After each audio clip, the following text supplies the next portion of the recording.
Mianté, le podcast de ce vendredi, dernier vendredi de février.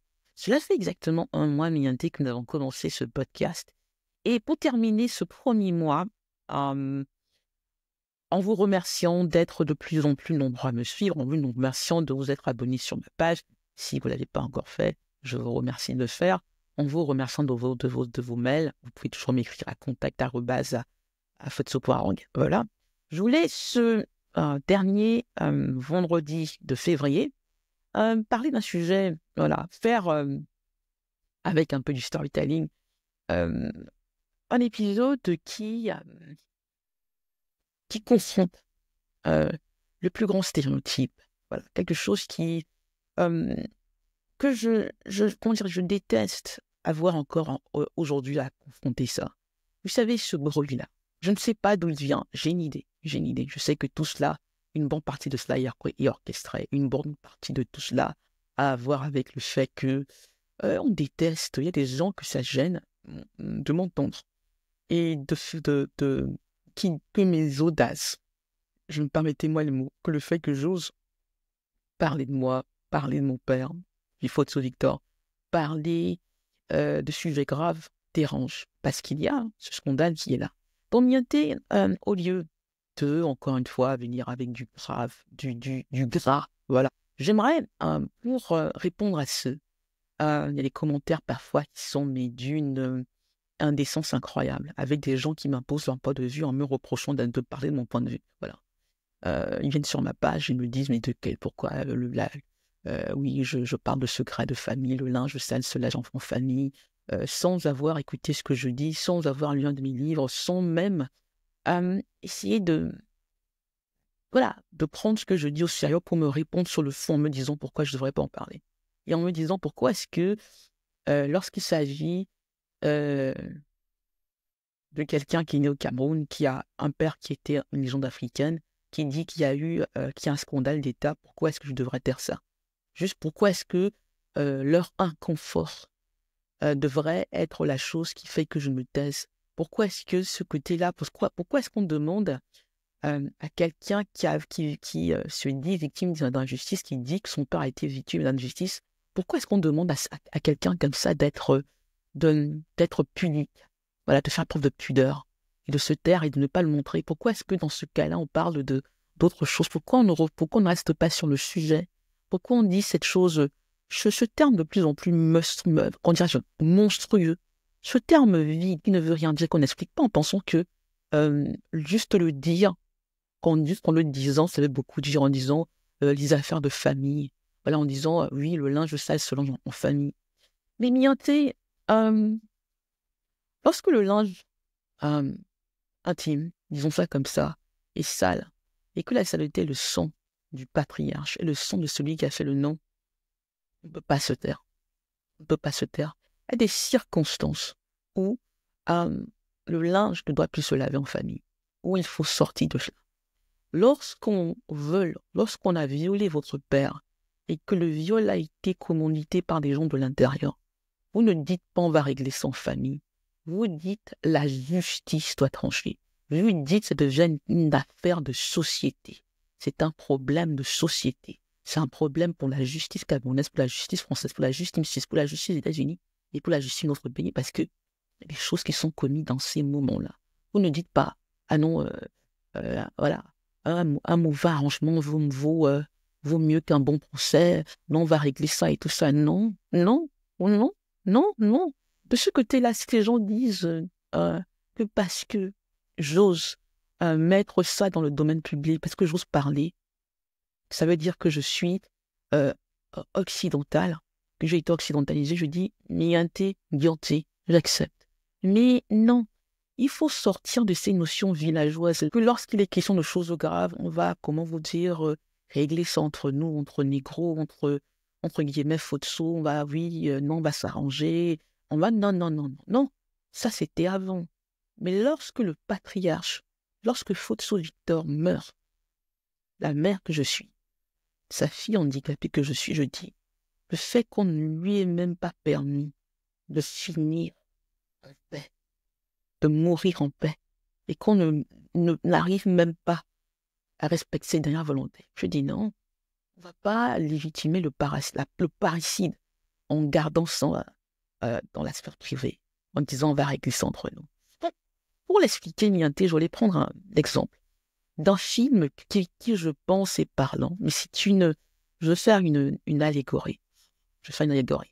Un des films qui parle le mieux d'injustice, c'est Ces récentes années. Je ne vais pas aller trop loin parce que sinon, je risque de perdre beaucoup d'entre vous. Je vais prendre l'exemple du film Kill Bill de Quentin Tarantino. Voilà, Quentin Tarantino. Kill Bill avec Uma Thurman, un des meilleurs films de Quentin Tarantino. Il y en a beaucoup qui sont très très bons, mais Kill Bill est particulièrement bon.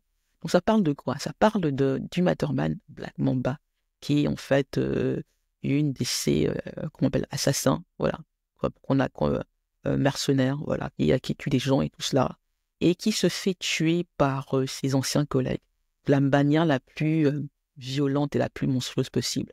Elle est en train de se marier, elle est enceinte, et ils viennent là parce que Bill, c'est le grand maître, il vient et qu'on la tue. On la tue. C'est-à-dire, on la tue voilà. Le grand maître est juste jaloux parce qu'ils avaient une relation, et donc elle est enceinte, on la tue.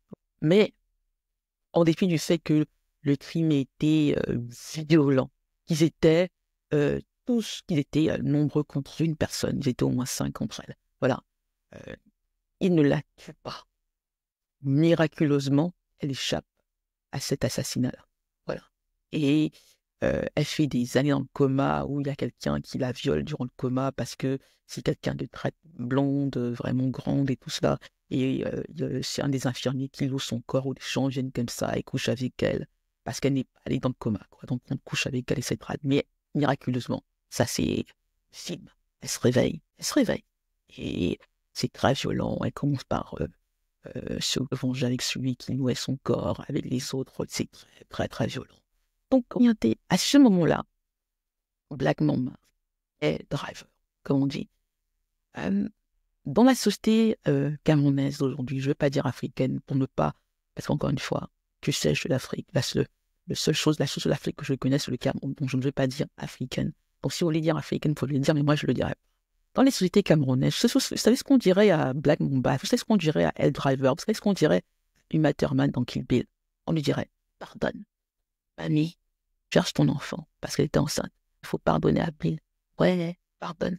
Oui, pourquoi? Non, faut pardonner. Faut régler les choses dans la famille. Vraiment, hein, tu vois là et tout et tout. Parce que c'est une femme et qu'on dit la femme idéale, l'image de la femme, c'est toujours la mère. Celle qui doit vraiment, quand l'homme a faim, lui faire les plantains et tout ça, lui faire à manger, lui faire le lait. Véritablement, toujours, la femme a toujours pensé à l'autre d'être maternelle. À s'occuper quand l'enfant, quand les grands là ne vont pas bien, la femme doit d'abord penser à eux, se dire que non, mais ça va, vous avez bien mangé, etc. Donc, dans les sociétés camerounaises, on dirait Uma Thurman, donc il pardonne. Et on le dirait, ce sont des affaires de famille, pardonne. Mais dans les sociétés modernes, dans le monde moderne, on sait que tout ce que Uma Thurman fait après ça, elle a raison, et qu'il ne faut pas qu'elle laisse, et qu'elle doit régler ça, et qu'elle a raison. Parce que tous ces gens-là, ils ont traversé ils ont franchi les lignes rouges. Ils se sont attaqués de la manière la plus lâche, la plus minable, la plus violente possible à une femme enceinte qui était une de leurs collègues.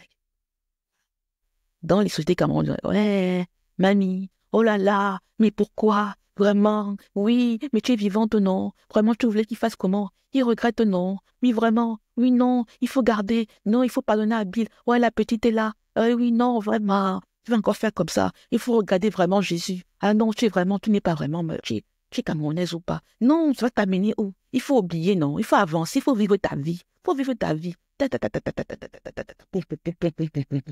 Non. Donc, c'est un peu pour dire, Nianté, que ceux qui disent ça, ceux qui disent non, mais elle lave le linge sale de la famille en public, ceux qui me parlent de monopudeur, ceux qui parlent de family feud, ceux qui parlent des problèmes de famille, ceux qui disent tout ça, voilà. Quand on vous dit ça, il faut dire, elle parle de quoi en fait? Est-ce qu'elle parle juste de l'intime? Est-ce qu'elle ne dit pas que il y avait des complicités de l'État camerounais, des autres pays? Est-ce qu'elle ne dit pas qu'il y a des crimes qui ont été commis, il n'y a pas que des délits? Est-ce que même la sorcellerie dont elle parle n'est pas condamnée par le Code pénal camerounais, l'article 251? Est-ce qu'on ne parle pas ici de choses qui devraient concerner toutes les sociétés camerounaises, où les patriarches, où les aînés, voilà, ont des fonctions sacrées, ont un statut particulier? Lorsqu'on s'attaque à une légende camerounaise qui est une légende africaine, qui est une légende de notre monde moderne, est-ce qu'on peut vraiment dire « Ah non, on veut pas entendre ça. Ah non, il a fait de la politique. Ah non, c'était l'allié du président Paul Biya. Ah non, non, non, vraiment, il a fait son nez qu'il se couche. Ah non, c'est son choix. Ah non, sa fortune n'était pas clean, etc., etc. » C'est très africain. C'est très africain. C'est le regard que les Européens ont sur les Africains, sur le Cameroun. C'est pour ça que je dis dans ce terme-là, oui, mais que c'est très africain. Toujours salir l'homme, la personne africaine qui réussit, en faisant tout pour ne pas avoir à lui rendre justice lorsque quelque chose d'injuste lui arrive. Donc pour ceux qui ne comprennent pas, pour ceux qui s'obstinent à faire de moi le sujet, qu'est-ce que vous voulez qu'il se passe? Vous voulez quoi? Que on laisse parce que vous dites « Ah non, photo, c'était ses problèmes, c'était sa fortune, quelque part, c'était pas propre, quelque part, mais elle se plaint de quoi? L'argent, l'argent, l'argent. » C'est fou comme les gens qui disent que l'argent n'est pas la chose la plus importante, vous parlez trop d'argent. Je parle des gens là. C'est fou. Vous parlez trop de famille, vous me parlez trop de moi. On parle de fautes, on parle de choses qui lui arrivent, on parle du fait que on n'est même pas. Je parle de maltraitance, je parle de brimade, je parle du fait que même son corps a été laissé dans un funérarium à Paris. Je parle du fait qu'il n'a même pas été enterré traditionnellement. Je parle du fait que aucune de ses volontés n'a été respectée. Je parle du fait que aucune des traditions locales, aucune des coutumes locales, aucun des rites locaux n'a été respecté. Je parle du fait que même parce qu'on veut prendre sa fortune, parce que on veut détourner l'héritage, on cache le testament. Je parle du fait qu'on impose, on crée un successeur qui est à usurpation. Je parle du fait qu'on n'a rien respecté. Mais on veut me dire, ah non, parce qu'on n'aime pas Fotsou, parce qu'on trouve que non, quelque part, pourquoi est-ce qu'on soit s'occuper de quelqu'un qui est devenu riche, qui a bien vécu, entre guillemets? Pourquoi s'en occuper? Mais dans ce cas-là, niente. Si c'est ça la position, si c'est votre position, mais dans ce cas, disons que le Cameroun, pour répondre, laissons l'Afrique de côté, disons que là, ok, c'est la force qui décide. Ok, c'est la force et l'argent qui sont rois. Voilà, la force et l'argent désormais sont rois au Cameroun. Et que c'est le plus fort qui gagne, c'est le plus fort qui a raison, et que tout le reste n'est pas important, et qu'on n'est pas égaux. Et que, oui, dans ce cas, ne nous peignons plus jamais dans l'injustice. Si la justice doit être la tête du client, voilà. Si la justice doit être la tête du client, et que pour rendre justice à quelqu'un, il faut toujours se dire, mais est-ce que lui-même était parfait? Ah non, mais est-ce qu'il n'a pas commis des injustices? Ah non, mais non, il faut d'abord qu'on regarde, il faut d'abord qu'on le juge. Voilà. Si on est encore à ce stade-là, dans le Cameroun et le monde contemporain d'aujourd'hui, où lorsqu'il s'agit d'Africains, on fait d'abord et avant tout le procès des victimes. On fait d'abord et avant tout le procès des victimes en disant « Ah mon Dieu, regardez ce qu'ils ont fait. Ils ne sont pas parfaits. Pourquoi ils demandent justice? Elle n'est pas parfaite. » Voilà. Handicapée de service, oh là là, elle accuse ses frères. Regardez ce qu'elle fait, c'est sale, ça sent mauvais, tout cela. Donc, Kill Bill, dans ce monde-là, si elle avait été une femme noire, si elle avait été une femme africaine, on lui aurait dit, mais toi-même, tu tuais des gens avant. Combien de personnes tu as tué? Tu te plains de quoi? Tu as mérité ça. Est-ce que tu n'as pas cherché? Pourquoi tu fais un enfant avec quelqu'un qui est un criminel, qui est un assassin? Tu l'as cherché? Est-ce que tu es propre? Voilà. Les viols dont tu dis que tu as été potable, tu n'as pas cherché ça? Tout ce que tu as tué avant. Pourquoi tu veux concentrer sur ton sort? Pourquoi? C'est pour dire, Miaté, que une des raisons d'être de mon podcast, et je l'assume, je vais le dire autant que nécessaire, c'est de dire les faits ici sont importants, c'est tout ce qui... La seule réponse acceptable à ce que je dis, c'est de dire elle ne dit pas la vérité, ce n'est pas ce qui s'est passé. Quand les pays, les juridictions étrangères me disent mais non, c'est une affaire interne camerounaise, sans même dire mais non, Fotsou Victor, il est bien mort il est bien mort à Paris, il est bien mort à l'hôpital américain de Paris. Celles qui ont décidé qu'on devait arrêter ces sons avaient raison. Voilà. Quand on me dit ça, Quand on parle de la fortune qui a été détrônée à Genève et qu'on me dit, mais non, ne me répondent même pas en disant, mais non, ça va faire que, non, mais non, de toute manière, on en parle avec les gens d'en haut au Cameroun et on dit que non, mais c'est quelqu'un qui dérange. Voilà. Moi, je ne peux pas accepter ça.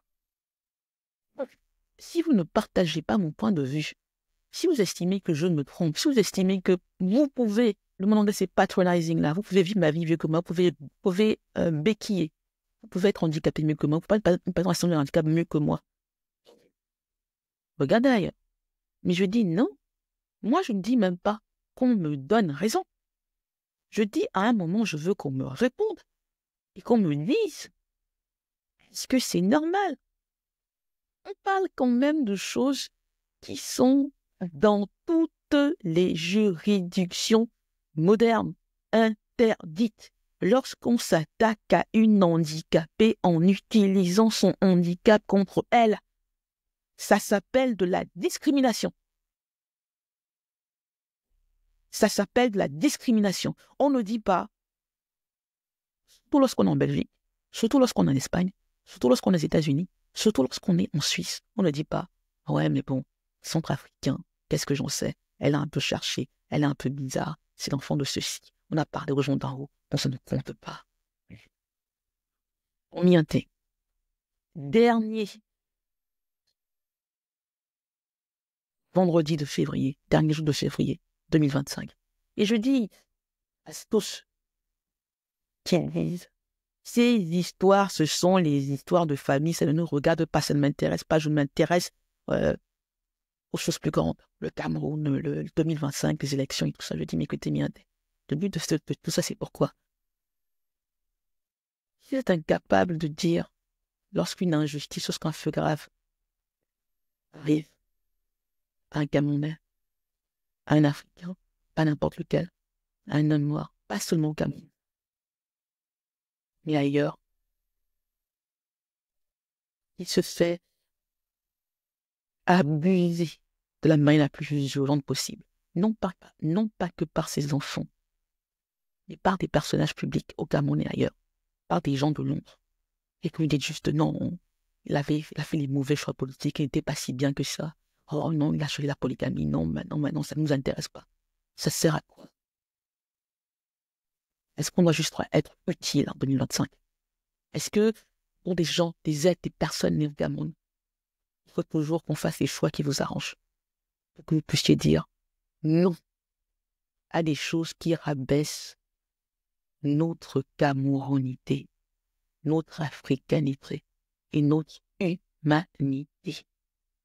C'est pour ça que le titre de mon podcast in English était Futso Matters. Je ne dis même pas Disability Matters, parce que je vais le redire. On va faire des épisodes sur le handicap, que ça vous gêne ou pas, que ça vous mette mal à l'aise ou pas, c'est pas mon problème. Je vais dire les choses.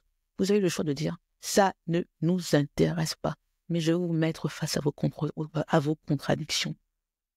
Non seulement Camerounais africains, mais tous les autres. Elle est faite là. Tant qu'on ne m'aura pas dit, Christelle Nadia Futso, tu as tort. Les faits, ce que tu dis n'est pas vrai. Quand tu parles de la fin de Victor Futso, quand tu parles de son testament qui a été détourné, quand tu parles du fait qu'on n'a pas respecté ses dernières volontés, quand tu parles de la discrimination dont tu es victime, quand tu parles de la monstruosité dont tu étais victime, ou pour te faire taire, toi qui n'es pas au Cameroun depuis 1993, on a utilisé des moyens odieux, non seulement en Belgique, mais ailleurs, en essayant de casser ta carrière professionnelle, afin de te soumettre. Oui, Nianté, je suis Black Mamba, je suis L-Driver, je suis Uma Thurman d'Kill Bill, je ne serai pas aussi violent. Mais on ne va pas arrêter dans le combat. Parce que je pense que c'est un combat de civilisation. Combat pour Futso, le combat pour le handicap, le combat pour Christelle et la Futso, pour raconter nos histoires. Et important, et je ne vais pas reculer, vous allez savoir l'histoire. Et si vous choisissez de dire, ça n'a aucune importance, on sait, mais on s'en fout. It's on you, c'est sur vous. Vous serez responsable. vous serez responsable de ce que vous ferez. De la vérité. Vous serez responsable. Et certains d'entre vous sont même coupables. Voilà, Mianté. Mars. Mars, le sujet, c'est le mois du 5e anniversaire de la mort de Fotso Victor. Donc oui, encore plus qu'on va vous parler. Je vais vous raconter sa vie. Je vais vous raconter les imposteurs. Je vais vous raconter ces derniers jours de manière plus détaillée, mieux que j'ai raconté au président Biya. Je vais faire des comparaisons. Franck Fotso, Pays-Bas américains, États-Unis, en anglais et en français. Donc, on est ensemble. On n'est pas live cette semaine, il faut qu'on règle beaucoup de choses, mais on sera live de toutes les manières, je vous le promets, pour le 5e anniversaire de la mort de mon père, c'est-à-dire le mercredi 19 mars 2025, on sera ensemble. Ça, je vous le promets. Mianté, partagez le podcast, partagez l'information, abonnez-vous, on reste ensemble. Bon week-end et à lundi.